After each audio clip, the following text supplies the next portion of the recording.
Welcome to my latest experiment. This is the big one, the one I've been waiting for all my life. What is it?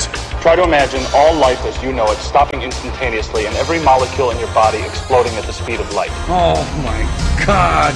The cream will rise to the top, oh yeah. And I am the voice of the voiceless. And there is no one that does it better. The Guy and Harley podcast, streaming all over your face. Perhaps that was the most important part. Can you dig it? Can you dig it? Can you dig it? Pigville on the internet. You used to make an angel smile. Nothing on earth has excited you since. Plus, if you're a king, where's your prince? We're all fighting a hard battle, mostly with ourselves. Slavery is still very much alive and well. I'm Harley Neville. Welcome along to the Guy and Harley podcast. Yay! And I'm Guy Pigton. And I see you picked some suitably emo lyrics to reflect your state of mind. That's exactly what it was, and I actually fucked up the end a little bit, but you know, close enough. That was King 810 from their song A Conversation with God. I do recommend that band. I've really been thrashing them. If you like metal. Speaking of depression, I walked into your room the other day. Yeah. And you were lying half on your bed. Not even really fully. You weren't fully on your bed. Your feet were on the ground. So you couldn't even sum up the energy to put your feet on your bed. So your feet were on the ground. Top half was lying on the bed. You were in your full motorcycle gear. So you're just driven home. You're in your full motorcycle gear. You hadn't taken that off. Hadn't bothered to take that off. And then you just had a corner of your duvet covering your face. Like you didn't turn the light off or anything. You know, you literally just, and it was the blanket, whole blanket wasn't covering you. I hadn't even turned the light on, and it was like dusk, you know, so it was, just imagine a cold light. The door was wide open. And you were just half lying on your bed in your full motorcycle gear with your face covered by your blanket. Yeah, didn't bother shutting the door, just didn't care, just came home from work. But I don't really think that you're going to have a nap there. That was a literal just, I'm defeated. This is me as defeated as I could possibly be. Yeah. Well, I mean, generally people don't really come into my room. You don't knock on the door that often or anything like that. Now, the door was wide open, don't get me wrong. Wow. But yeah. I just walked in, put down my helmet. Yeah. I still had my high-vis vest on, my big pants, my boots, everything. And leather. Just full leather, just lay down and just gave up, really, basically. So I thought that was a pretty amusing sight. My best friend, ladies and gentlemen. It was pretty funny. Amusing. Well, it was pretty funny to see someone that you bastard, making such a half-assed attempt at everything. It was worth mentioning that my room was just in absolute disarray as well. It's not like, don't picture this in some, you know, respectable habitation that a 34-year-old might have. You know, there's just shit everywhere. It's all over the floor. It's just, my desk's a mess. It's just a real disaster. Well, I mean, I can't really talk, but I will say that there was a time where there was some effort going into your room being maintained. Yeah. And it has really gone way downhill. Yeah, there's literally like massive piles of shit. I have to kind of like step onto the bed to get around the room sometimes because there's just shit, and it's like it's a small room, so there's just no room for big piles of shit. Yeah. And yet there it is. Those big piles of shit, which I clamber and climb over every fucking night. It'd be so much easier if I just, you know, did something with them, but that's just not how I operate. Not right now. Basically, right now, I've got a lot of things to do. Tidying my room is one of them, and they all feel like fucking chores. You know, well, tidying room is a chore, but you know, even the fun things that I have to do feel like chores at the moment. And the thing is, I've got lots to do. You see, what happened was, back when I was a hip young actor that was moving to Hollywood, I was in this, 6 months ago, I was in this, or less, I was in this mood of, I was positive and proactive and all of that stuff, and I was chasing and hustling and grinding because I was like, fuck, I've got to move to Los Angeles in December of this year. Right, I've got so much to do, and I was very motivated, and I was going real hard trying to get cast. I was, creating more of my own content as well, and you're just really hustling and grinding. And now all of that stuff, all those seeds that I sowed are sort of germinating, and now I'm in a totally different mindset. I'm not Mr. Positive and Mr. Proactive. I'm Mr. fucking lie on the bed with the corner of the duvet over your face. And I just don't feel like, all of these crazy things I have to do. Like tomorrow, for example, I'm flying to Wellington for a role, right? And that's obviously very exciting, and I'm fucking stoked to be doing that. But it's also, it's not really. I'm not like, yay, working holiday. I'm the man. I'm on my way to Hollywood. I'm just like, well, where's my duvet? Where's the corner of it? I hope they have the corner of a duvet in the place that I'm staying. Yeah. I'll tell you something you notice when you get dumped, mate. New segment, things you notice when you get dumped. This is good. Good segment, yeah. No, well, it's just how many people ask you every day. How many people ask me every day, how's your day going? Always ask me how's my fucking days going. And it's like all day, every day. It's a fucking Uber driver, it's someone at the gym, it's just everyone. And it's like, well, how's your day going? And it's like, well, actually, mate, my day fucking sucks. I'm really down at the moment, and I don't feel like smiling and fucking lying to you. So, shut up. But I also don't feel like telling you my problems. So, I normally reply, he goes, oh, how's your day going? And I normally go, oh, it was a day, or something to that effect, and some sad sack remark. So anyway, my day usually is going a lot better than that Uber driver's is, though. After I give him one fucking star, too many fucking questions. Fucking too many nosy prick. Too many polite questions. No. The first things that Uber suggest is to make conversation with the passengers. Right. So there you go. Doesn't always pay off. Doesn't always pay off. So those Uber drivers all got one star. But yeah, it has been pretty tough in all seriousness. And the other day, Angie's sister came and got all her stuff from her room. From my room, sorry, sort of a whole bunch of shit that I was holding on to for Angie. And, the thing is that this is the girl, her sister is the woman that I met Angie through, So it's like I met her, and then soon after I met Angie, and then Angie left, and then soon after her sister is sort of picking up this shit and moving out of my house, my life as well, and sort of taking the last connections to Angie with her as well. It's like these physical things, these trinkets of bits of crap that have been lying around my room, but they've been lying around my room for years, and they were Angie's trinkets and bits of crap, and now they're sort of being taken away, which is quite a tough day that day. And we cried. The sister and I cried together and hugged. A dual cry. Yeah, and it was like it was hard because she reminded me of Angie. Yeah. And she felt like Angie when I gave her a hug, And sniffed her hair. And sniffed her hair a little bit. Because she sort of smells like her too. So, of course. The family, it's the sister. Yeah. And so...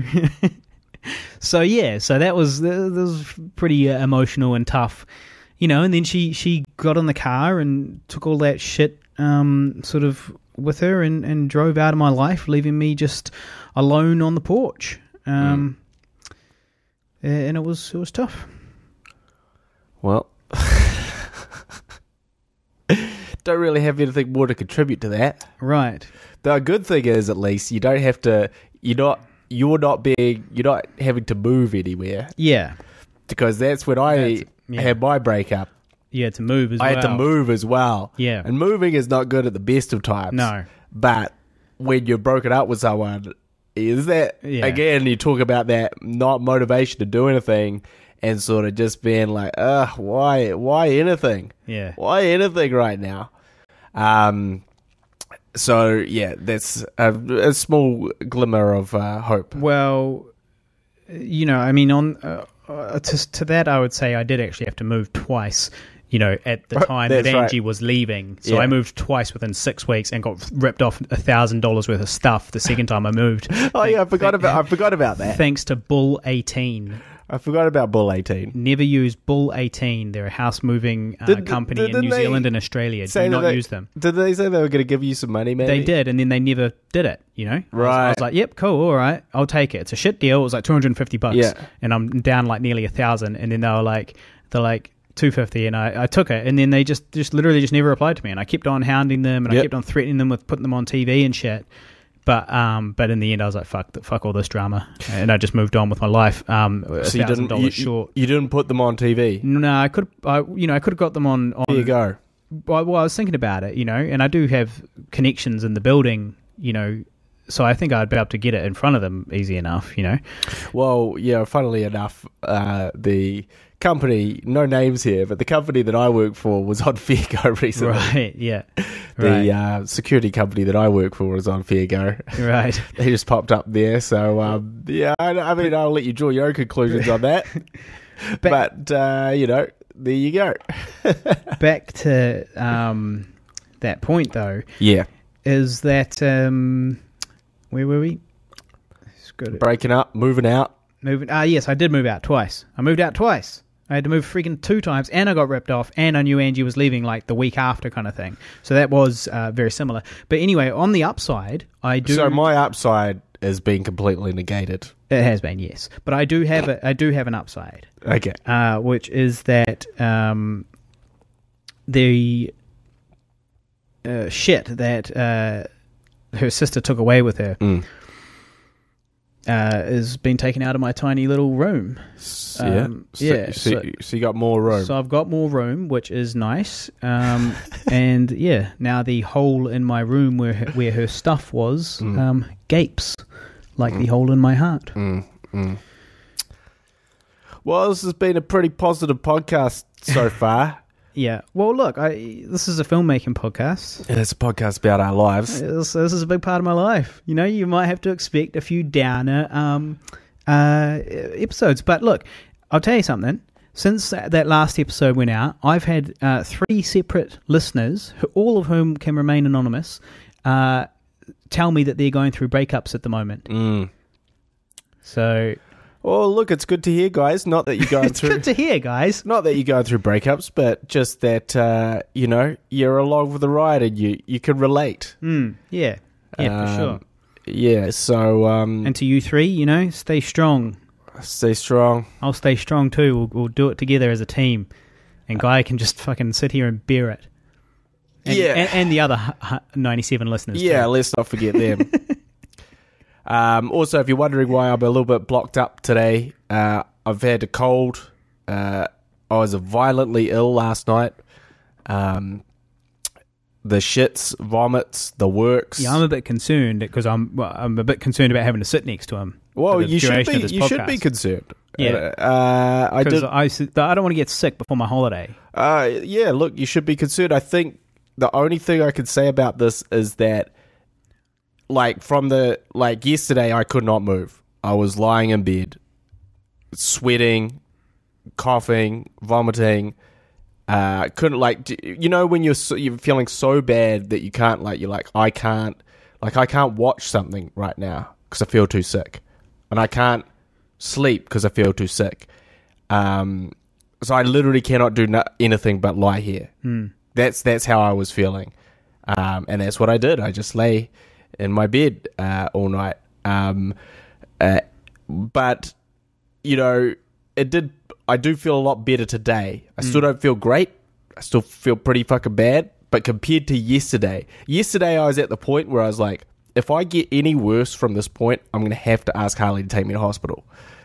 because I feel feel really fucking bad right now, and I'm actually getting a little bit worried. That was my. I was like, so I'll just see, because isn't this how meningitis starts? So I was like, I'll just see, but then the next day today I feel a bit better, so there's no need for him to take me to the hospital.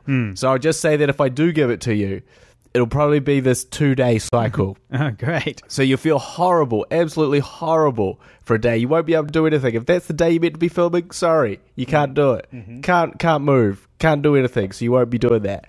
But afterwards, you'll sort of recover, which is good, because you're going away to do some filming in Wellington, and I'm going away to do some wrestling in Wellington. We mentioned in episode 100, I think, about how coincidentally we both happen to be going to Wellington on the same day, and it's absolute coincidence, but even more coincidence, we just found out we're on the same flight as well.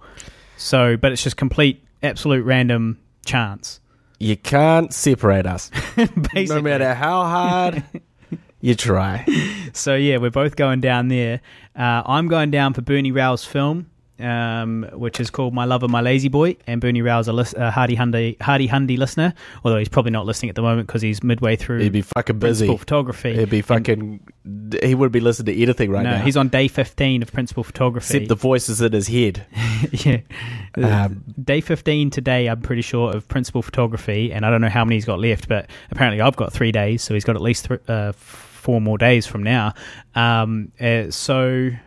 So yeah, that's called My Lover, My Lazy Boy, and you can find it on Facebook by searching My Lover, My Lazy Boy, I'm pretty sure. It's good that you know the name of it now. Yeah. It's good that you've remedied that little. That is good. And also, I like the page, and I'm seeing the updates, and the photos look very cool. It looks like it's got a great look.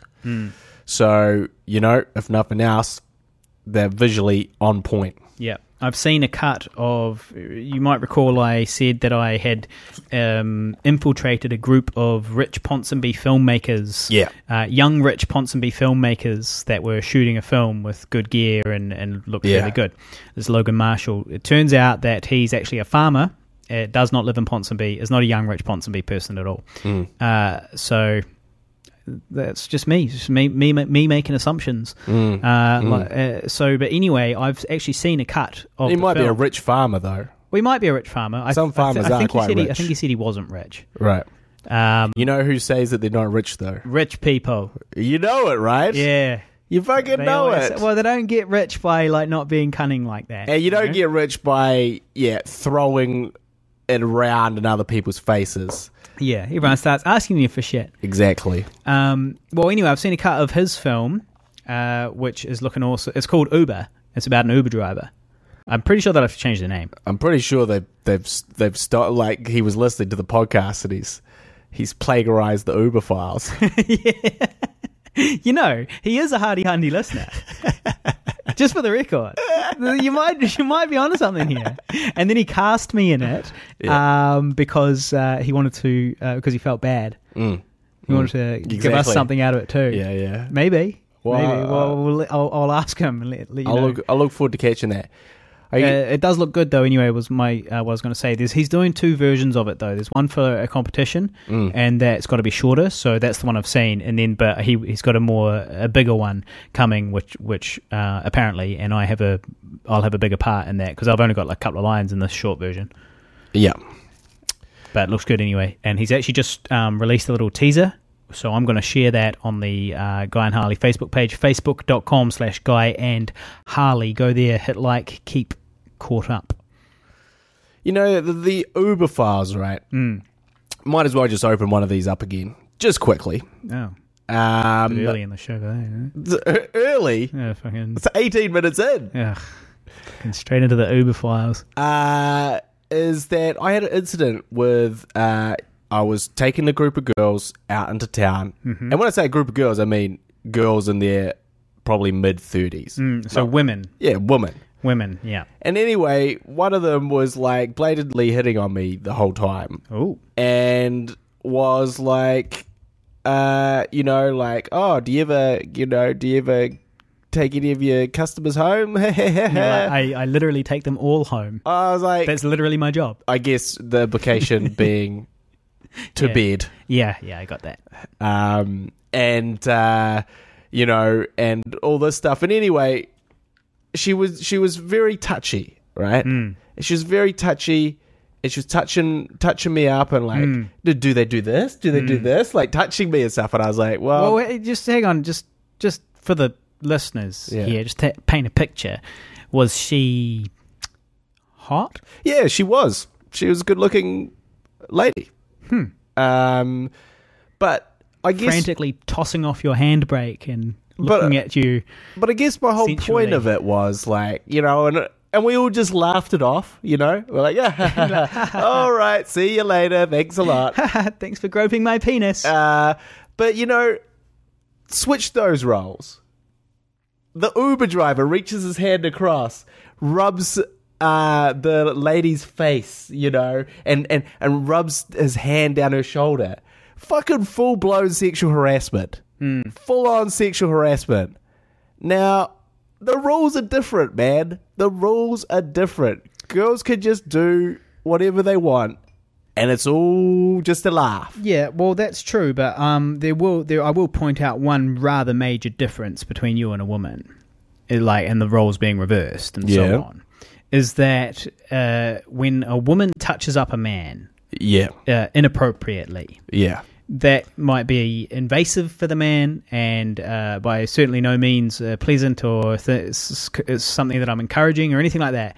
But the man doesn't feel generally like he's in any physical danger because he can't be of being raped. Overpowered. Well, he won't. It's not that he cannot be overpowered by a woman, but it's that he probably thinks he can take her.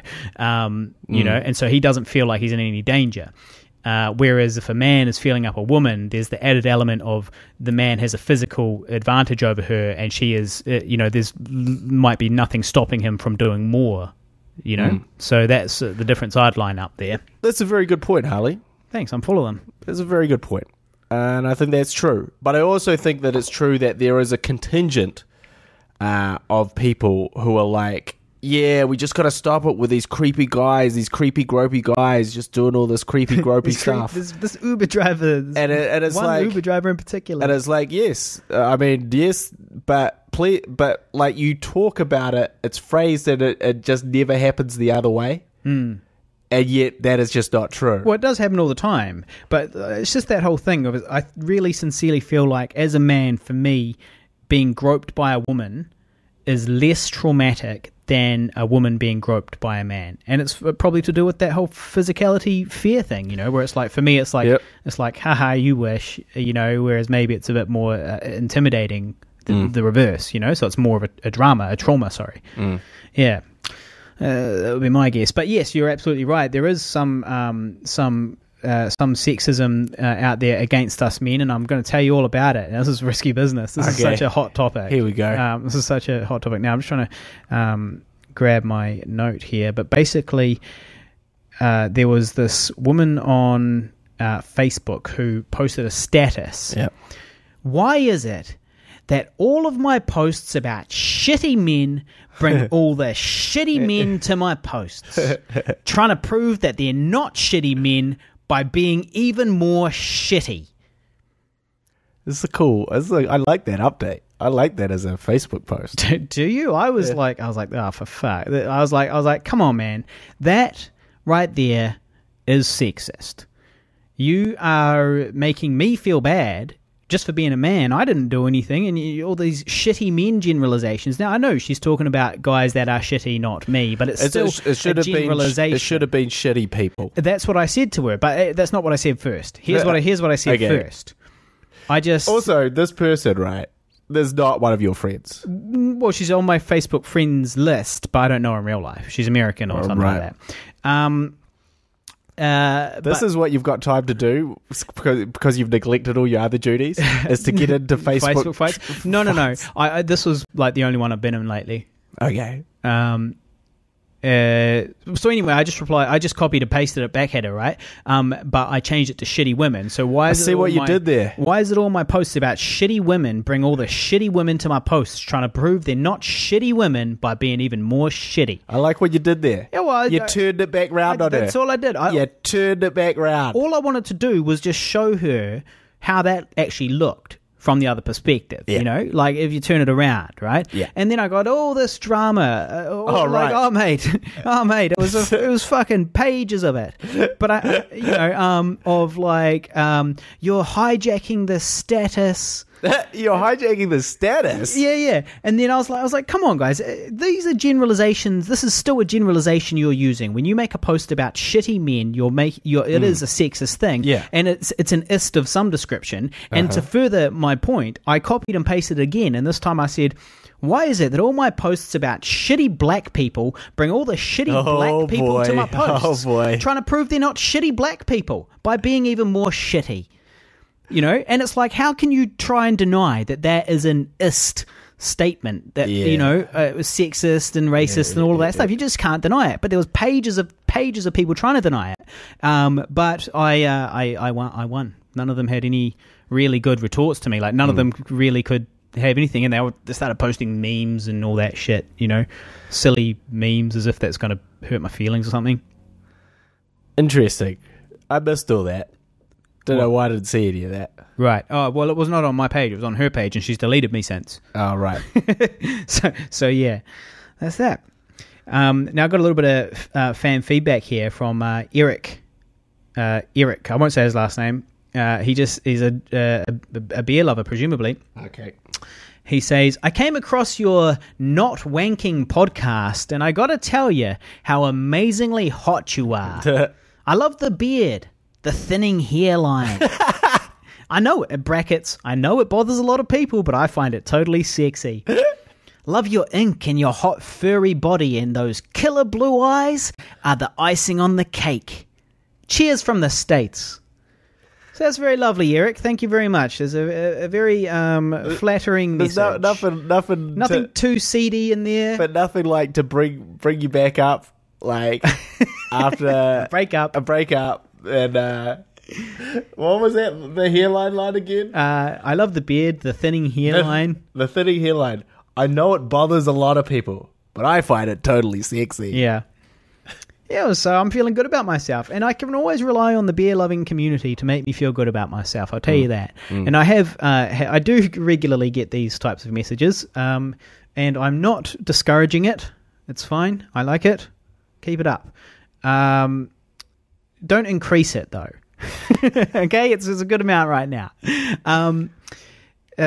So I had something else to say. Oh, yeah, so we sold our first poster to Tony Bove, who is also, I believe, a beer lover, I'm guessing, because he's buying the poster. And he bought the DVD and the poster that we used on the day. I got it printed out like A4 size-ish, a little bit bigger. And we used it to help promote our DVD signing the other day. It's the nude photo of Guy and I, looking amazing. And it was the only one I had. It's the only copy. It was literally the one from that day, and we signed it and sent that away. So, I'm going to have those for sale soon. I've actually already put my business cards for sale up on the Facebook shop, and I'll bring those in as well very soon. So anyway, we sold a DVD to him. We sold a poster to him, but we also sold a DVD to the masturbating Trump supporter. All right. Yeah. So. That's awesome. So thanks to both of those guys. You may support the wrong team and masturbate far too much, but you have good taste in film, sir. He does. So thank you very much for your support. Yeah. So if anybody wants a DVD, you can get one, facebook.com/Guy and Harley. And it's on Amazon, and it's on TMC and AT&T and Showtime and iTunes and Amazon Video and Amazon, the place where you can actually buy a physical DVD, and Mighty Ape and everywhere, really. So just go look it up, and you can see I Survived a Zombie Holocaust as well. And, give the penis a little rest, eh? It's going to be there. It's still going to be there. It'll be there tomorrow. It'll be there later on. You don't feel like you have to get through it all right now. Just come back to it later. Save it up for a little while. It'll feel like more of a treat. It does feel better when you save it. So that's the thing. Let's be honest. You go in hell for leather, hammer and tongs, Well, I think he said it's in his past now. It's something he's cutting down on. Oh, that's good, because I think, you're going to have more time for your day-to-day activities, important stuff like employment and cooking meals and maybe exercise, all of these things. He might be doing all of those things. You can still squeeze in 6 wanks in the morning, 6 wanks in the evening. No, you're too tired for exercise. Too tired for exercise if you're 12. At least in my experience. That was just thought I'd throw that in. Sure, you go on that. Just come back to it later. Yeah. It's always going to be there. That's the great thing. So Gary King is an old friend of ours. Gazza? And he shared the trailer to Older with this status, which I thought was pretty good. So Older is our new movie. It's our second feature film. It's a drama romance. Yep. There's a trailer on YouTube. Search Older the movie or Older Pigville and you'll find it. And so I've been staying up 24 hours a night trying to fucking finish the next cut. 24 hours a night. It's a fucking long night. And so Gary... because it becomes day and then to another night. Got it. Makes sense. And you don't open the curtains in between either. So never open the curtains. Never want to know what's going on out. Never know what happiness and joy might be going on outside. The eternal night. Best to keep it, yeah. So it's a drama romance anyway, Older. So here's what Gary says as he shared our trailer. From the makers of WCRP and Disgusting Hairy Man comes this sappy, emotional, coming-of-age drama starring actor-director-producer Guy Pigden as actor-director-producer Alex and Jemima out of Shortland Street as Jenny, not out of Forrest Gump. Pigville Productions presents Older, the trailer. Bloody funny stuff, Gary. Yeah, I thought it was pretty good. And the thing is, I didn't notice it for a long time, so he probably just thought I'd taken offense. But actually, when I saw it, I laughed. Good stuff. It was good stuff, yeah. So I'm going to share that trailer on the Facebook page, facebook.com/Guy and Harley. So go and find it. What else? What else been going on? Well, I did the stand-up comedy. Yeah. The thing is that at the time when we spoke about stand-up comedy, episode 100, Angie had just broken up with me a couple of days, but I hadn't gone public or told anybody about it. And so what I forgot to mention is that my stand-up comedy in the semi-finals for the 2017 Raw Comedy Quest was actually the day after she dumped me. So could you be any less funny than that day? Basically, it's like literally the day after you get dumped by your girlfriend, you then need to jump on stage and make 300 people laugh and make it seem like you're having a good time and you want to be there and and you're full of energy and all that stuff. And it's like, mate, it's a chore. I just want to lie down with the duvet over my face. I want half duvet on the face. That's all I want right now. Yeah.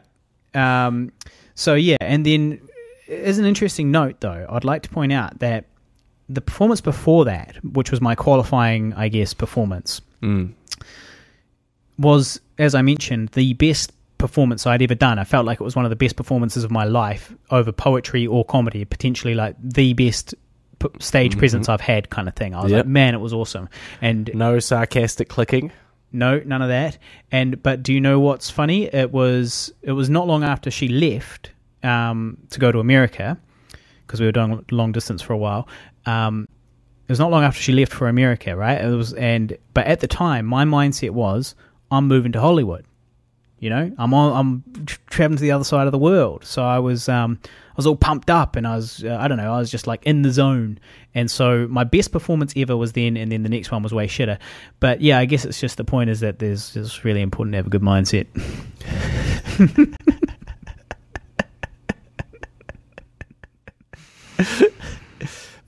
It's fair enough. Oh, I'm saying it's all in your mind, Nothing's physically changed. I'm the same person. It's my settings, my future just changed a lot. Circumstances. My circumcisions. So, well, I mean, look, we don't have anything like too bad to be depressed about right now, apart from that ending of a 5-year relationship that you thought was gonna may last until you die. When I first... And the night that your I entire met, plans to go to Hollywood and... Well, that's the thing. A relationship is not an island, you know? And it has these all these ripples rippling out into the rest of your life. So for example, you know, my work life. Now, I like my job, but a few months ago, I'm moving to Hollywood at the end of the year, right? So this job, like, you know, I don't have to really worry about trying to advance in the company or anything like that. Yeah. And then now it's like, well, I'm not going to Hollywood soon, so now I've got to start thinking about what I want to do with my job here. You know, do I need to start moving up the ladder or whatever, you know, because I've been doing this job for fucking ages, you know? Stuff like that. It affects other bits of your life. Yep. Well, also, there's a slightly cavalier attitude with the knowledge that you're going away somewhere. Yeah, definitely. And so you can just be like, well, look, I'm just going away, so fuck it. Well, basically, and it felt good. And exactly, and you can feel good because you're like, oh, I'm not going to be stuck here, so see ya, I won't be whatever. doing the same shit, yeah. And then suddenly, everything closes in on you, and you look around and you go, actually, there's all this shit. I'm here. And nothing's changing, and I'm staying here. Yeah. There is no escape in 2 or 4 months. No. There's nothing. Yeah. So what the hell are we going to do? Exactly. But we can't be too depressed because we did talk about this a little bit on the last podcast, but we could be tied up with a web series pretty much until the end of the year. Yeah. Well, hopefully, if it gets, you know, the next tick. That's basically. right. And so we are in the same place that we were in the last episode when we spoke about it. Nothing has changed except for Guy has now done the majority of the writing that needs to be done. Except for Guy Pigden has killed himself to write down this the synopsis and proposal and episode outlines and all that sort of thing. And I won't just... I better just quickly jump in before Emmy throws a fit. Emmy the vegan also helped me co-write it. Right. So I don't want to take anything away from her contributions. But that's what I've been since the last podcast. That is what I've been working on. That and the next cut of Older, sort of non-stop in tandem, trying to get this next cut done before we really ramp up on this web series, if we ramp up on it. And I guess the jury is out on that, but we will be submitting our proposal possibly tonight. Sweet. Whoa, tonight. Oh, tomorrow. Oh, I need some time to read over that, the final version, give you my extensive notes. Yeah, well, okay, not tonight then. But in the very near future, this proposal is done. It's pretty much all done. It's pretty much all ready to go. And we will be sending that away and hopefully moving on to true pre-production. Yeah. And potential spanner in the works there is that I got update for the Butt Chronicles. Yeah. I got a date for my operation, which is the 16th of June, which is soonish. It's a few weeks from now. And so hopefully the recovery time doesn't fuck too much with my filming time. Yeah, I think you'll be okay. I think we'll be okay too, but as long as everything sort of goes to plan. Well, the thing about the butt is all you're going to do is make it take longer to heal if you do anything too dramatic. So it's not like you won't be like, oh, I can't move my butt. Yeah. You'll be like, oh, fuck, it's taking ages to heal because I keep reopening this wound because... Right. So I will be...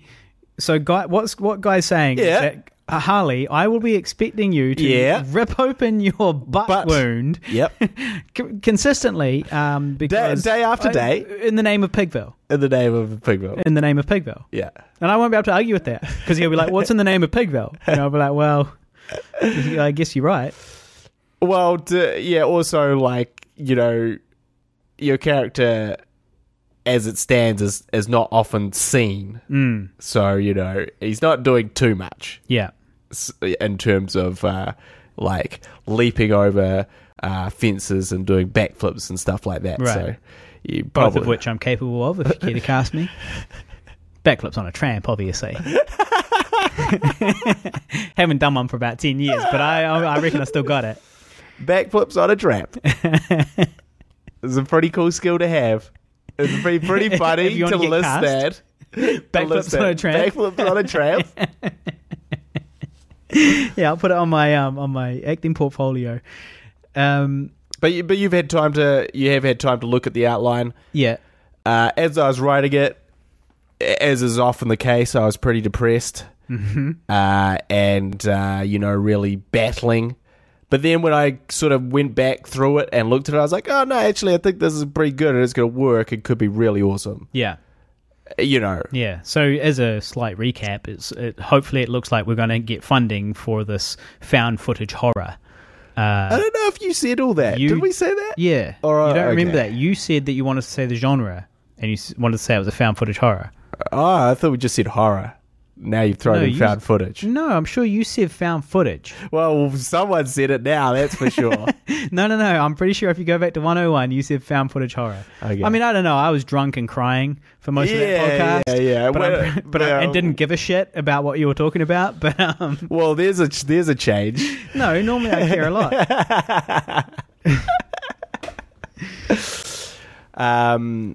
So yeah, but that could be very much in the works. We might have to start doing a few location trips, some drives out.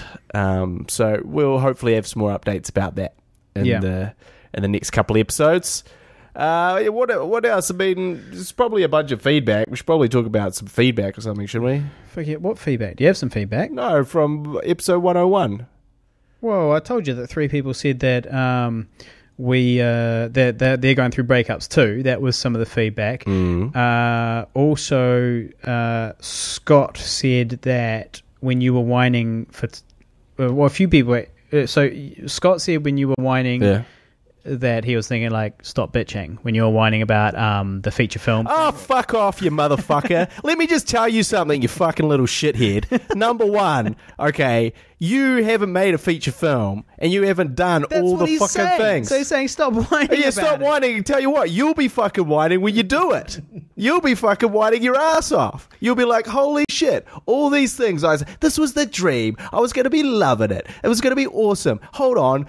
90% of the jobs in a film are fucking tedious and boring and time consuming, and I have no life and I fucking can't do shit and I spend all my money on this and I got nothing. That's what you'll be like. But until you get there, you go, oh, Guy, he's just whining again. He's just, what, boo fucking who? What everyone wishes is that they were making a film with all the resources of a feature film. Shut up, because that's if what you they had wish. If you had to choose between being where you are now or not being where you are now, but not having had to have done all that work. So I'm saying, like, if you could turn back time and not do Zombie Holocaust, obviously you'd still do it. Honestly, though, where I was getting to in my point on that last episode, before we got derailed, by you telling me to shut up. Yeah, all right. Was actually, at times, I'm like, I don't know if it was. And that is my point. Is like, I actually don't know about all that stuff that I gave up in that 5-year period and what I'm doing now.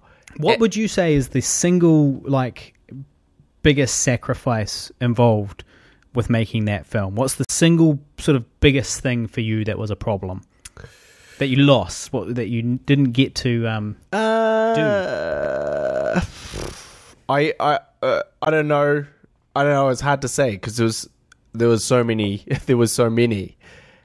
I mean, time was a big one. Yeah, probably time was the biggest one, in the sense of like time just to not even like. You know, like, what do you do when you, like, on a day-to-day, like, for me, how many fun things can you fit in a day? Because a lot of the time I sort of make a deal with myself to try and do one, and then I'd never do that. One fun thing? Yeah, one fun thing, but I never really get to that fun thing because I've got the responsibilities of the film to think of first. So I think, you know... There was stuff like that, and I think, you know, like, I don't think it's very healthy to be, like, doing a night shift, sleeping for 2 hours, doing sound design till 5, sleeping for another 2 hours and doing a night shift. Like, I don't think that's very good for anyone's health. And I was doing that for months. But I guess it was just those time sacrifices, and then what that, and it's like,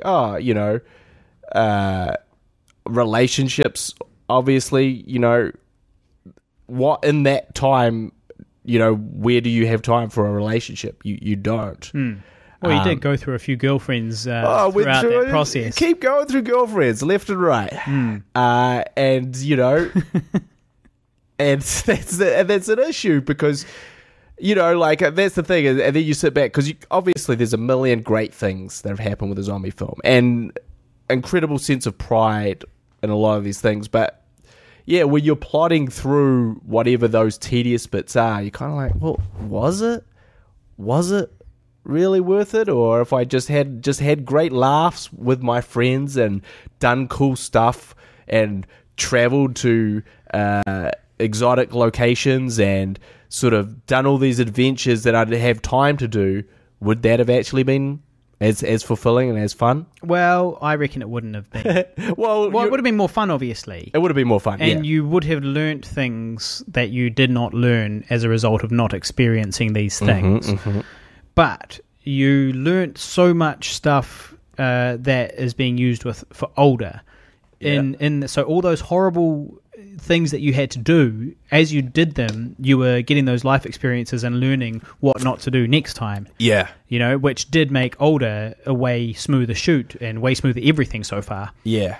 But still has kind of... But it wouldn't have happened if you hadn't done the zombie film as well. Yeah. But, I guess when you take on anything that takes 5 years and a lot of that stuff is just really hard as opposed to, like, super fun, there's, like, little pockets of things that are super fun within that, you're like, is it worth it? Fuck, sometimes I don't know. And so I guess that's just sometimes the way I feel when I'm feeling a bit down about the whole thing. But anyway, fucking Scott... Fucking doing my head in. Oh, stop whining. Fuck you, do 5 years of this bullshit.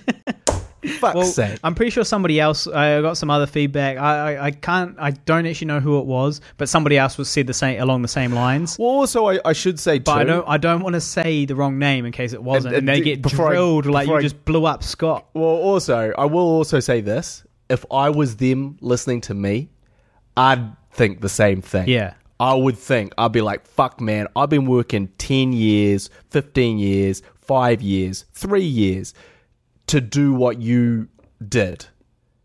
And you are now complaining about it? Fuck you, I give my right arm to do that. Yeah. Well, I think that's probably where Scott was coming from. But the thing is, when you actually do it, you go, oh, hang on a second. Because there's the thing, you go, like, what would you give to be a filmmaker? And you look up and you go, I would give everything. I would give absolutely everything. I'd sacrifice everything. It's my one passion, my one pursuit. This is what I want to do. This is my destiny. And then they go, okay, you get your wish. And then you go, oh, wait, actually, that's actually really a lot. So be careful what you wish for. Exactly. And you just might get it. And you go, oh, actually sacrificing everything and losing everything else to do this one thing. And then that is actually, okay, that's actually quite big and actually quite profoundly affecting on your entire life, not just your film life. And maybe you didn't really know what you were getting into. So I just think it's just a matter of perspective, is that, and also, I should definitely say that my experience making that film is not everyone's experience making their first film. I'm sure there's been a million people that have had much better experiences, and there's probably been some people that have had much worse experiences. Well, there's definitely people who have had much worse experiences. Well, they just don't get finished. Exactly, films that never came out, or did come out and didn't do as well as our film. Is not internationally available and is not currently on iTunes and Amazon and all those other places I just said before. JB Hi-Fi, The Warehouse, and Real Groovy Auckland. So yeah, I could have imagined a slightly smoother ride. I probably wouldn't complain about it as much. But anyway, moving on. Jeremy Howson is a long-time listener. Jizza. And he is sending to us some badges. Now, I've seen a picture of them, and they look cool. They are Pigville badges. It's essentially the Pigville logo. He's sending us a full box of them, and cool. for merchandising. So we Nice. I'm going to put them on the Facebook store. Now, I haven't really decided what a Pigville badge is worth. The thing is that makes it difficult is, every badge needs to be posted, assuming I'm selling them online, which I probably am. Every badge needs to be posted. So it's like, okay, so how do you make it worth my time to go down to the post office if you're selling a badge for $2, $2 plus P&P, so say it was whatever, $7 delivered to your door, and, that's very little money. Like, no, I don't give a shit. Like, that's not worth the effort of going to the post office if I have to do it, kind of once a week to sell one badge a week, that'd be fucking annoying. So it's like, what do you sell a badge for, but to make not it price still it out of the market? Yeah, exactly. Yeah. Don't price it out and still make it worth my time. I mean, these things are extremely limited edition. There's 99 of them. Yeah, because Jeremy wanted one. Fair enough. Well, there might be. So there's going to be 97 of them because you and I have one. Yeah, exactly. Because I'm going to put one on my backpack. Yeah. Because that's the cool place for them. I'll probably put one on my jacket. Right. Cool. Yeah. Well. So there you go. There's 97 left now. Jeremy has, as far as I'm aware, he's bought all of our products, and he really wants a poster. I've been meaning to get him one, but I'm just fucking lazy. Slacker. But so he... Jeremy, you've heard about his whole half blanket thing, haven't you? Yeah. You just give him some time. Just give me some time, I'm working on this shit. So the point was Jeremy is going to be the one buying all 97. Right. Is what I'm saying. But no, if you guys do want a badge, they are on the way here now. I'm going to put them on the Facebook store, and I'm thinking, how much can you really sell a badge for? $5 plus P&P? I mean, that's still not really worth my time going to the post office, but maybe if I can sell a few at a time or something. Yeah, well, that's... Or maybe I could make it like an add-on. So you buy the DVD, and you can add on a badge for $5 with no extra postage. Yep. $5 badge, and it goes in the same package. That's a good idea, Harley. That's a pretty good idea. It's a good idea, Harles. Maybe that's how I'll do it. Yeah. No, that's good. Well, thank you very much, Jeremy. Really appreciate that. That's fucking awesome, dude. I was finally in the Arksville Homicides, Louis Roscoe's upcoming. He's made a web series, and you can see the first couple of episodes on YouTube if you search the Arksville Homicides, and I'll share the first one on the Facebook page, facebook.com/Guy and Harley. Now, I made it into he's done a sort of a full-length pilot. I think it's a 20-odd minute pilot. Yeah. And it's cool. It's very good. I watched it. I read it. Did I watch it as well? No, I did. I watched it, and so I watched it, and it's very good. It's very funny. Sorry, not funny. Very compelling. And it's sort of a drama, horror, thriller thing set in small town America, and it's really ambitious, and it's very cool, and it's all animated. And I made it in. I've got like 3 or 4 lines and a character name, so that's pretty cool. And I watched it, and I did not cringe about my accent. I was actually really happy with it. Well, because I had to do an American accent, obviously. My lines are still pending on that one. No, you're out. Oh, I'm out. No, you're done. You're fucking done, mate. It's signed. I think the audio might be signed off now. I'm not sure. All right. But I think he's got everyone he needed for that, and I think I got your lines. Oh, sweet. So I am now, because I think originally I just got some miscellaneous lines. I'm pretty sure. Just a few different characters, kind of thing. Just real wise ass. Yeah, I did that one. Oh yeah. Yeah. So you actually had a character, and I had some miscellaneous lines. Yeah. And now I took your character and somebody my else. lines. No. Somebody else did the miscellaneous line. But I took your lines. Yeah. Yeah. So I am the character that you were meant to be. What the? Yeah. Jesus. Yeah, that was... so if Lewis changes his mind, he can just take the audio from this podcast and just put it in. We really should have just done that all the times, because Lewis has been needing these lines from me, from us for a very long time. Yeah. We really let the team down on that one. He doesn't really listen to the podcast. I don't think he's listening. No point in apologising on the podcast to him. True. do apologise. Anyway, now the other day I entered a slam poetry competition, Poetry Adventures, new segment, Poetry Adventures. Yeah. And Dominic Hoey was headlining. Now, Dominic Hoey, as the long-time listeners know, is the local poet, filmmaker, writer who I've been stalking for a couple of years. I click like on everything he posts on Facebook. He doesn't like you. He doesn't really respond as much online as I'd like, but I'm working on it. And he was headlining this slam poetry competition, so it was like, okay, so he was sort of the main event in between the competition, or opening the show kind of thing. And so I was like, well, this is perfect. This is my chance to get up and get 6 minutes in front of him, as well as, talk to him, and as well as watch his show and see what he does and how he does it. And I came third in that slam poetry competition, which is not bad. There was only 6 contestants. But it's worth noting that only the top 3 get to do a second poem. So initially there was 6 poets. The top 3 get to do a second poem.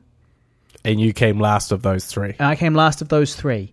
And the top 2, my best friend, ladies and gentlemen, in the top 2, I'm already fucking down, bro. I'm putting a positive spin on it. I came third in the competition. You mean you came 4th last?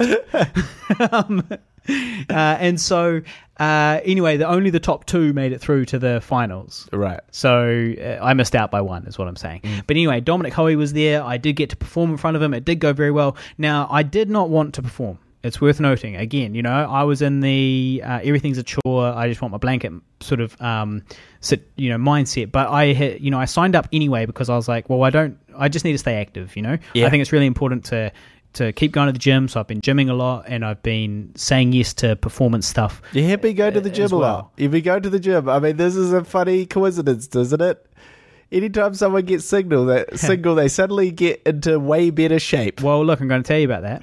I am in way better shape, but I will have you know that as soon as Angie left, I started gymming a lot.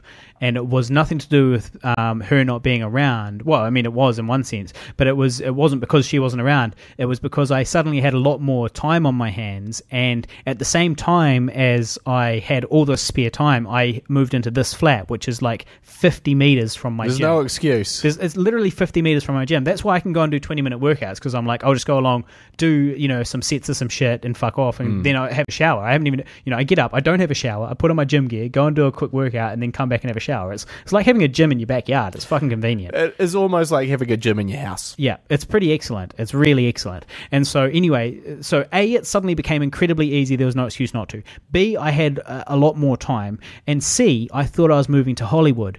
And you can't be a fat piece of shit in Hollywood. You can't be what's known as a tween, if that TV show is to be believed. You've definitely seen the show, but I can't remember the name of it. But anyway, a tween, which is where you're in between being the schlubby friend and the leading man. Right. So you're not fat enough to be the schlubby friend, but you're not skinny enough to be the hot guy. Yeah. So you're a tween. I can't remember the name of that show, but anyway. So that's why. It's actually nothing to do with being single. I've only been single for like 2 weeks or something like that, but I've been working out consistently since February, and I'm fucking jacked. And as testament to that, this is a big moment for me. At the poetry competition, as I left, Dominic Hoey squeezed my arm and said that he had never realised how muscly I was before. And there has never been a prouder moment in your life. It was a big moment for me. It's receiving praise from somebody you admire, It's, not about your poems, which you're there for. Well, he said good poems too, but you would, wouldn't you? You're going to say that to literally all 6 contestants, True. aren't you?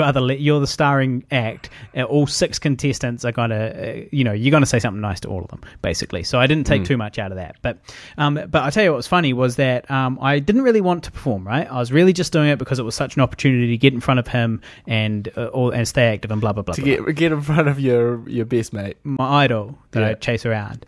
And I bought his book, by the way. It's arriving soon. He's having a book launch party, which I will be attending. Oh boy!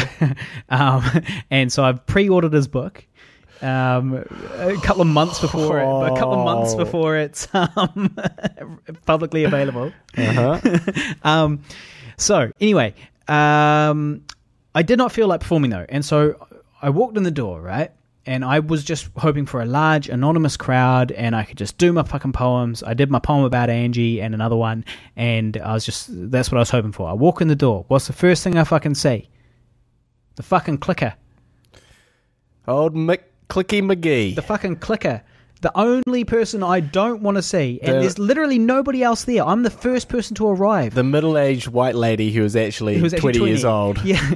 And so I did not realize there was going to be nobody around, but there was literally nobody there except for like her and me and like the MC kind of thing. I was the first, and it turned out she was working there. She was working on the door, you know. Did you ever confront her about that? No, I didn't ever confront her about the clicking incident. You guys will have to go back and listen to previous episodes if you don't know what the fuck we're talking about. Yeah. But there was a person that heckled me at a poetry competition, and then I didn't do poetry for another 6 months. She bullied me. She bullied me at a poetry competition and a poetry performance, and really put me off. And then I gave up on my poetry dreams for like 6 months over this bullying from this girl. And then I go into my next competition. And I walk in the fucking door, there's the fucking clicker.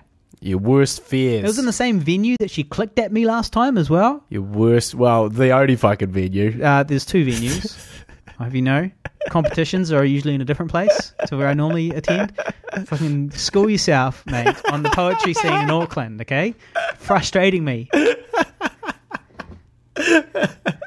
So, yes, anyway, that's the end of my poetry story. But you didn't click. No. In fact, she said nice poems tonight at the end of it, and I was like, shut up, you cunt. You're like, shut up, you bully. Yeah, I was like, shut up, you nearly ruined my poetry career with your clicking, your inappropriate clicking. But I did not say shut up, you cunt. I said thank you. Yeah, because that's the way I do it. Now, last time I mentioned on the show that I had an audition in the morning. Again, so I had this audition. Normally I'm like, fuck yeah, audition, and it was going to be like $6,000 if I got the role, and obviously I didn't get the role, and it was a British accent one, you might recall. Yep. Yeah. British improv. British improv, that's right. It was no dialogue. Do it with a UK accent. I was like, oh, fuck. And so I had that audition. It was a chore. I wasn't in any way excited. In fact, I was like, fuck, I really don't even want to do this. Like, I literally do not want to go. So I just went in. I did my bit. I went full Frodo. I went full Frodo from our gay Lord of the Rings parody, Calling of the Ring, which is on YouTube. Never go full Frodo. Yeah, and I was like, I even used a word that was in our gay parody. So it was like we were looking out over a view, and they were like, "Oh, just make up some shit about like the view and all that stuff." But do it. But remember, UK accent. And so I was like, "Oh, it's breathtaking!" Like full fucking Frodo. And then they're like, "Okay, do another take." And then they're like, "Yeah, we're just gonna concentrate on my partner, on the girl that I was acting across from." And they didn't get me to do It's Breathtaking again. Don't say anymore. Yeah, basically. We're just gonna look. They're like, "Can we go again?" No, I'm not kidding. They were like, "Can we go again?" But don't say anything. But please, for the love of God, don't say anything this time. And so if we could ask one thing, if we could give one note, please do not talk in this second take. Yeah, well, I mean, that audition did not feel like it was worth attending for anybody involved, me or them. Yeah. And I didn't even ask when I might hear something. I was just like, sweet, see you later, and left. Do you ask? I never ask. Yeah, I normally ask, if it's not intrusive. I don't be a pain in the butt about it, but I do like to ask, like, so do you know when we might hear right, sort of like a shortlist thing? So not like a yes or no, but do you know when they might shortlist it? Because basically it's that thing where it's like you've got an audition pending, so you're like,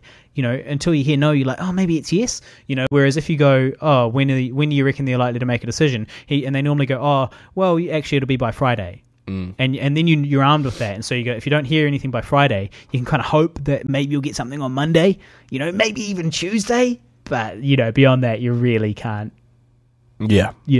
hope to hear anything. And it's good, it's better for the mental health. I find. Well, we've talked a lot about your issues today. Yep. I'm not finished, but yeah. So I think I better jump in with something before the podcast will be over. Yep. But it was my birthday the other day. Yep. Happy birthday. Thank you. I didn't get you any gifts. I was gonna ask you what you got me, but you just jumped in there. Right. Well, to be fair, you didn't get me anything on my birthday last month. That's right. I did not. So it's all swings and roundabouts, my friend. Well, it is. If you got me a gift one year, obviously I'd get you a gift as well, Oh, yeah, but, I still remember very vividly. But see, I remember it too. Just I remember you being the bad guy. Yeah, of course. But there's literally evidence of, so we were going, hey, we actually got presents for each other. For a while, yeah. For a while there. And then I got presents for everyone else, and then no one got a present for me. And I was like, you motherfuckers. And it was just like, yeah, what do you want, bro? We're poor. And I was like, yeah, but we're doing the presents thing now. There's the whole thing. It's your round, motherfucker. You guys got the presents, and now I don't get the present because my birthday is last. Yeah. And so that's when the presents thing pretty much ended. Yeah. But yeah, it was my birthday, and it was a pretty chilled out affair. But of course, again, the blight of filmmaking hanging heavy in the air. I went down to Dunedin, actually not so much for my birthday, but primarily to see Jack, who I am an uncle to. It's my sister's baby, young Jack, and that was very cool to see him. He's a big, giant baby. Apparently in the 90 either 94th or 91 or 96th percentile in terms of the size for the age he is. Mm-hmm. So he's a giant. I have no idea what percentile means. Giant baby. I really understand that, but giant baby for his age. All right, so he's a big fatty. But it seemed like pretty in proportion. So he's just got gigantism. Yeah. Giant hands. He could be a giant. But how tall? Because Abby's not particularly tall. What about Dwight's quite tall. So yeah, who knows? Who knows? That's the thing is, your dad's quite tall, right? No, he's not really. Is he taller than you? No. Huh. So you can't really tell at this stage whether if it's a big baby doesn't mean it'll grow up to be a big human being. So it's too early to tell. But I very much enjoyed seeing him. So shout out to my sister. Abby, and shout out to Jack, even though he is too young to understand. But I just basically got some grown up shoes, big boy shoes. Yeah, at 30, sort of like leather shoes instead of and sneakers, teenage sneakers. Yeah, teenage high top sneakers. Yeah, which I probably still need to get. Because the other shoes are fine, they're good, I like them, but it's hard being an adult. It's hard. When do you stop wearing hoodies? I'm wearing a hoodie right now. Me too. I like hoodies, but when do you stop wearing them? Because when you see an old guy, we're too old to stop wearing them. But when you see an old guy wearing a hoodie, like they had Al Pacino wearing a hoodie in the classic Jack and Jill movie, right? And he was like dressed in just like sweats and sneakers and stuff, and it looked fucking insane. Right.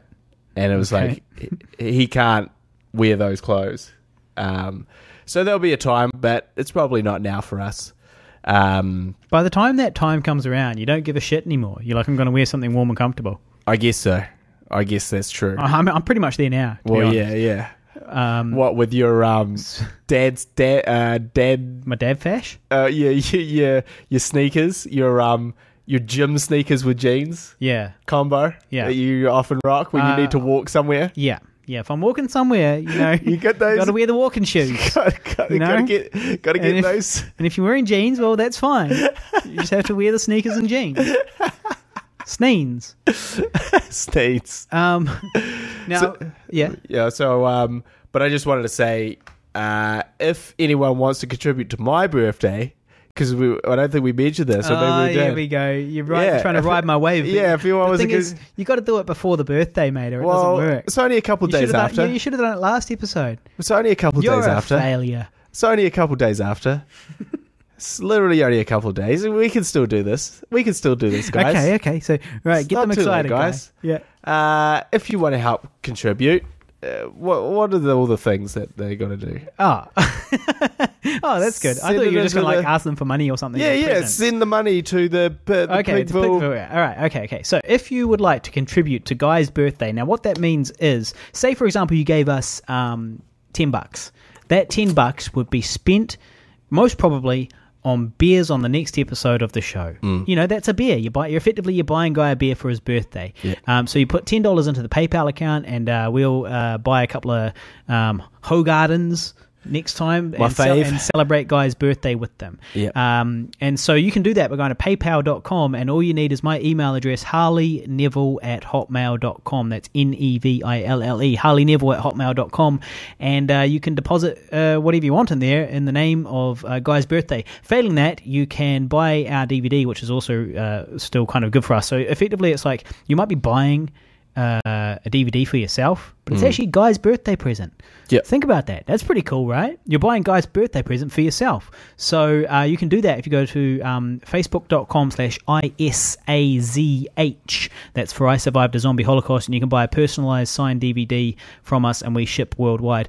But if you can't find it there, just go facebook.com/Guy and Harley, and I'll share it there again as well. And Patreon. You can go to Patreon. We've got a new Patreon supporter as well, by the way. Okay. Sam from the Chris and Sam podcast. Oh, yes, yep. The man, Sam. Thank you very much for that. So we are now at $69 a month. Whoa. There's a better word, but that's a great number is what I'm trying to say. It's a great number at a great position. That too, yeah. So 69. So thanks very much to everybody that is contributing to that. And by the way, just remember, Patreon supporters, Guy says, fuck you. No, I only said that to one. No, well, last week you said something. I can't remember what it was now. You definitely said something derogatory about the Patreon supporters. No, and I was upset. I was upset on their behalf. This is what you always do, is you twist. So I said something that wasn't that, and then Harley goes, so what he said is, fuck you to the Patreon supporters. That's what he said. Guy said that. Well, go back and listen to it. But look, speaking of going back and listening, I listened to episode 18 the other day. Just randomly? Basically, it was absolutely random. It came up as my 2 years ago on Facebook. Yep. You know, I had obviously shared it 2 years ago, so that's interesting in itself. And so we were on episode 18 2 years ago. And so anyway, that was the episode after the premiere of I Survived a Zombie Holocaust. Holy shit, we're going back away. Premieres and Drunk Casting, I believe, was the name of the episode. Anyway, the thing I took away from this was that we are much better podcasters now, because it was I actually was not that impressed with it. Although I think as well, I just really hate the ones where we drink too much, because I yell too much and talk too much shit.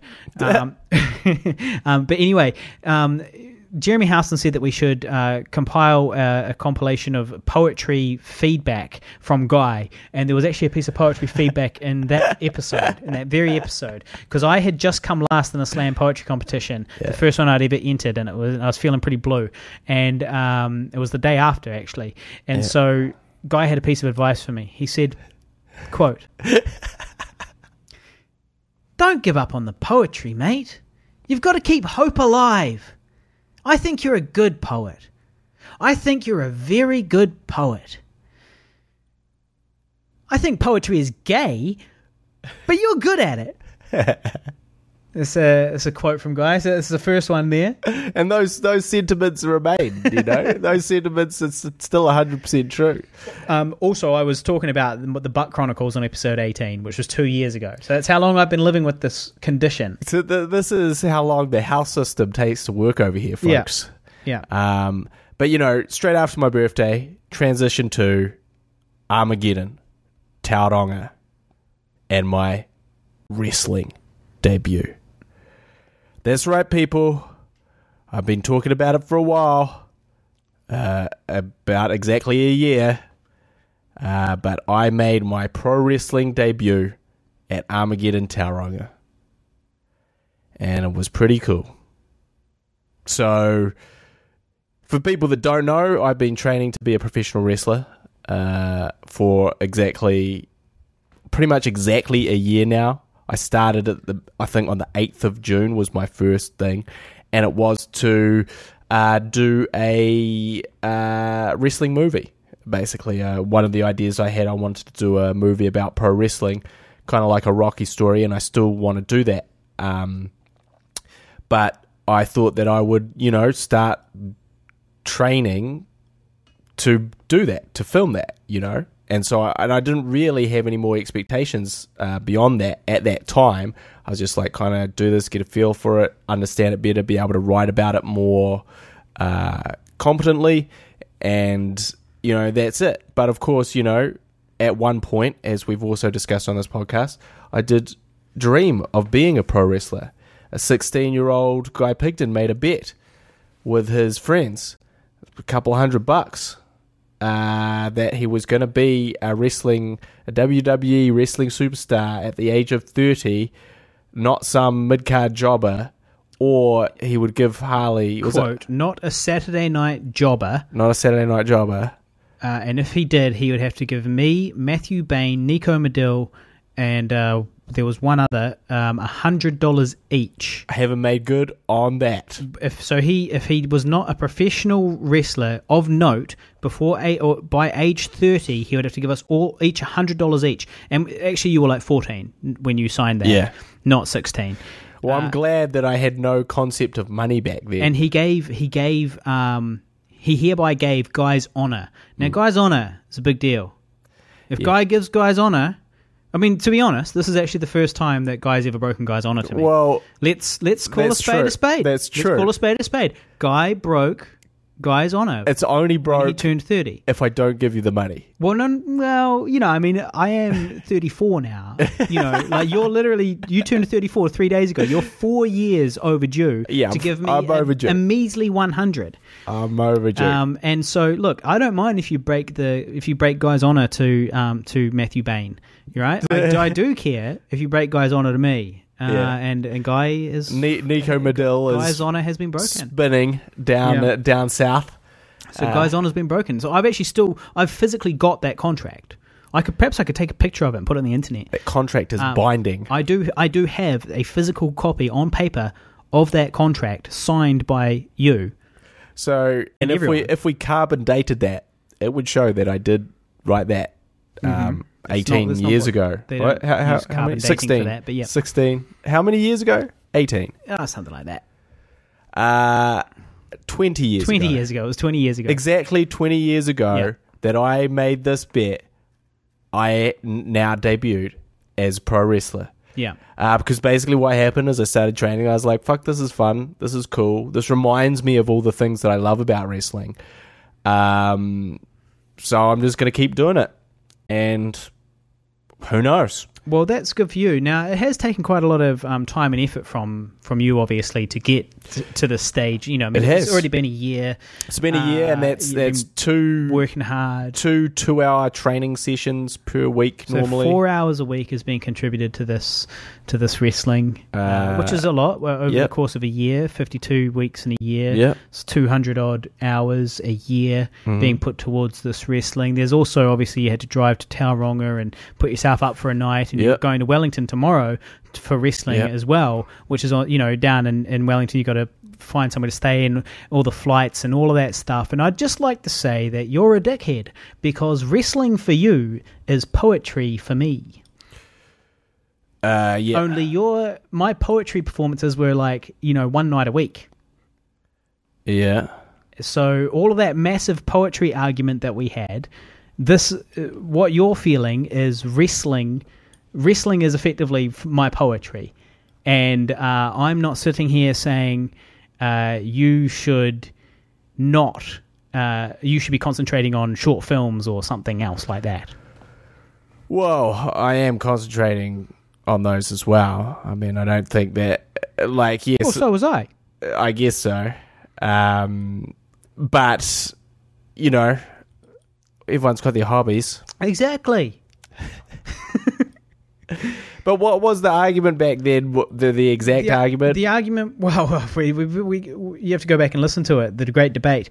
But I listened to it once. It was horrible. I bet it was. I couldn't listen to it. Bored out of my mind. Yeah, they all were. Everyone was bored out of their mind on that one. Now, I don't remember. Let's not get back into it.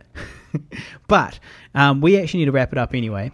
But I did also want to give a shout out to Sam Wheeler, because he had to put his dog down not that long ago, and she was a lovely old thing, and so it's obviously really tough times, and I had to put my dog down, my old dog, one day, after 13 years, and so it was very, very tough.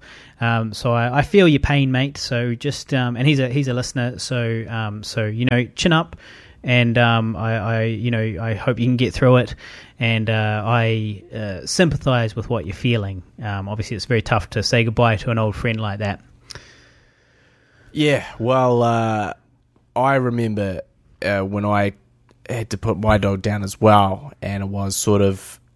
Also, I think in a way it was worse for me because she seemed so healthy. When your dog is really sick and really ill, there is at least some solace in the knowledge that you're like, well, okay, but how much quality of life are they having, and how much are they enjoying getting up every morning? Because sometimes it is not better to go on. And for my dog had cancer of the throat, so and there was a belief that they could maybe remove it. And so we took our dog up to... I drove my dog up to Christchurch to... It's about a 5-hour drive. To get the surgery, because they didn't do the surgery in Dunedin, and this was when I was still living in Dunedin. And, I think it was just heartbreaking because she seemed completely normal. It was very hard to tell that there was anything wrong with her. She didn't seem like she was in pain or there was any issue. And I took her, and I stopped off and took her for a walk on our way up. And, the sun was shining, it was perfect, it was along the beach, it was beautiful, she was running around having the time of her life. And I was like, shit, this is just too perfect. This is just too perfect, this is too nice. And I feel like this is so nice for a reason, because when we get up there, it's going to be bad news. Because otherwise, this moment just seems so random. So anyway, we did take her up there, and basically they performed the surgery, but they said that what they'd found is basically the cancer in her throat had metastasized to her heart, so they were kind of connected. So they could basically sew her back up. They couldn't remove all the cancer, and should be recovering for a long period of time because it's a major surgery, and then should be starting to get sick from the cancer. Yeah. As so we couldn't really... There were... It was kind of like putting her through a lot of pain for maybe, a few more months. Yeah. When we would then have to put her down anyway. When she'd start then going into a lot of pain. Exactly. Related to the cancer as well. Yeah. So I said, no, look, you just have to put her down. But so did you when she went into the surgery, did you say goodbye to her as if she was dying, or is it? Well, I did actually, or as if she was going for an operation. Because obviously, if you say goodbye as if she's going to an operation, and then she's under when you've got to make that decision, it's really tough to then say put her down, because you might feel like you didn't really get the chance to truly say goodbye as if she was dying. Oh no, I definitely said goodbye. I thought that she was gonna make it through the surgery and stuff like that. Well, at least part of me thought and hoped that she was, but I also definitely said goodbye like she was dying. Yeah. Well, that's probably a good thing. Well, I don't know, because I was probably stressing her out because I was crying so much. Right. But yeah, so I have seen Sam's updates on Facebook and stuff, and I really feel for him, and very sorry to hear that, mate, and can sympathise. Well, this has probably been the most depressing episode we've ever made. If you thought last week was depressing but funny, this week, this is just depressing. But look, guys, we'll all get through it. Okay, go team. There's always next week. Yeah. There's always tomorrow. This is a podcast about our lives. You got to expect this stuff every now and then. But we are going away I'm going away for 12 nights. So we might do a Skype podcast. We'll try our best. Yeah. And we will keep you posted about the wrestling and the acting and so on. So if you would like to support us, go along to Patreon and search Pigville. Go along to Facebook, search Guy and Harley. Hit like, do all of that stuff. But before we go, we just have to sign off with a poem from my girlfriend, Shani. Well, this is Guy's poetry segment. So this is, well, it's Shani's poetry segment, really. But she wrote a little poem because we were talking about, in the last podcast, people being number one. Right, babe number one. Babe number one. And how she was your babe number one is a quote from last week. Yeah, from things. So, yeah, okay. So this is her poem. Which I found absolutely hilarious. When I listened to that, I found it absolutely I laughed out loud at that. Yeah, I barely remember it, to be honest. Yeah, I know. Yeah. Just some stupid shit I said at the time. Uh-huh. But this is Shani's poem. We may as well just call it Babe Number One. I'm babe number one, so my boyfriend says. He swiped right, but didn't super like. He's met many babes swiping through the application based on just their looks with no justification. I'm babe number one. Is that an accomplishment? Or a backhanded compliment? Babe, you won. There's no competition. As he tells me in the missionary position. You're babe number one. I'm babe number one. It's good. It's good. It's good. I give it the official poet tick of approval. Shani, well done. Good job on that one, Shani. That was good. It was good. Don't worry about it. You're babe number one. All right. We'll see you next time. Good night. You've been listening to the Guy and Harley podcast, proudly brought to you by Pigville Productions. Laugh it up, fuzzball.